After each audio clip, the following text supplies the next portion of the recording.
Ever thought about what's really behind words like justice or righteousness? I mean, they sound similar, right? You do, often used almost interchangeably. But today, in our deep dive, we're looking at two ideas that are distinct but also deeply connected, gongwi and zhongwi. That's right. And we'll see how an ancient text, Deuteronomy 25, actually sheds light on how relevant these are, even surprisingly, in the most private parts of your life. Yeah, like the integrity nobody sees, that Hmm. shapes, well, everything from big societal things right down to your choices. Exactly. So maybe we should start by getting clear on these terms, gongwi and zhongwi. Good idea. Lay it out for us. Okay. So gongwi, it comes from the Hebrew tzedakah. Think of it as God's absolute perfect righteousness. It's inherent, like the sun just being full of light and heat. Okay, the fundamental standard, the source. Precisely. Then you have zhongwi from mishpat in Hebrew.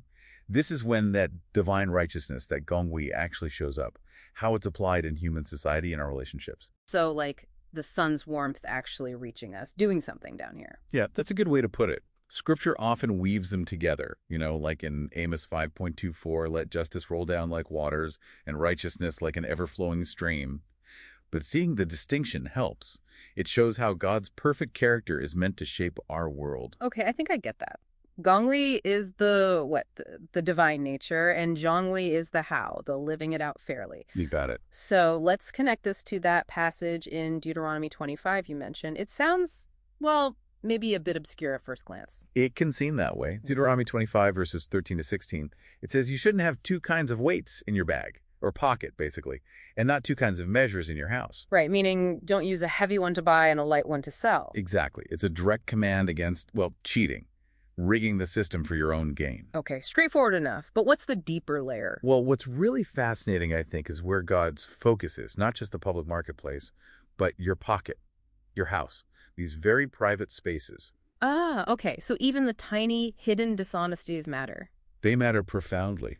It's showing that this practical fairness, this zhongwi, isn't just for show. It starts with hidden integrity. And that has real-world consequences, doesn't it? It's not just theoretical. I was thinking about that Korean rebellion, the Imaggunran in 1882. Oh, that's a powerful example. Tell us. Well, part of the trigger was soldiers getting paid their rice rations, but the officials were mixing it with sand and using false scales, shorting them consistently. Wow. So those small deceptions. They weren't small in aggregate. They built up, destroyed trust, and boom, a national crisis. It makes you think about today, too, right? Like deceptive algorithms online or data being messed with. It's the same principle, just a different scale. That's a chillingly relevant parallel. It really underscores the weight of these actions, which brings us to a really key question in the text. Which is? Why does verse 16 call these acts detestable to the Lord? That word detestable, it's usually used for really serious stuff like idolatry. Why use it for dishonest weights? Yeah, that seems like a strong reaction to shortchanging someone.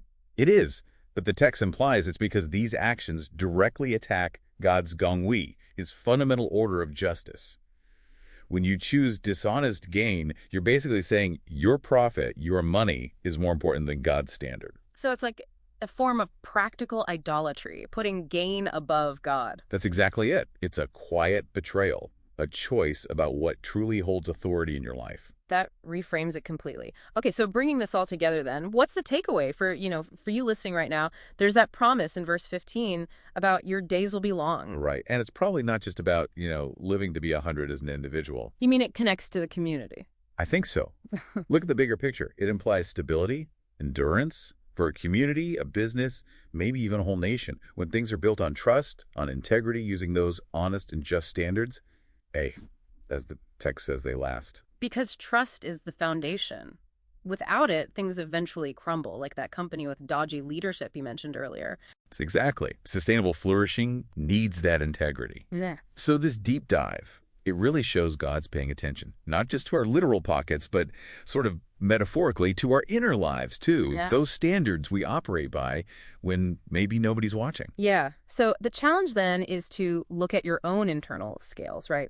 What standards are you using? Do you find yourself carrying maybe different weights, one for judging friends, another for strangers, or one standard for how you talk online versus face to face? It's a tough question to ask ourselves. It really is. But our commitment to being honest and just, or hin, in all these details, even the small ones, that's how God's gongri, his standard, becomes real jongwi in the world through us.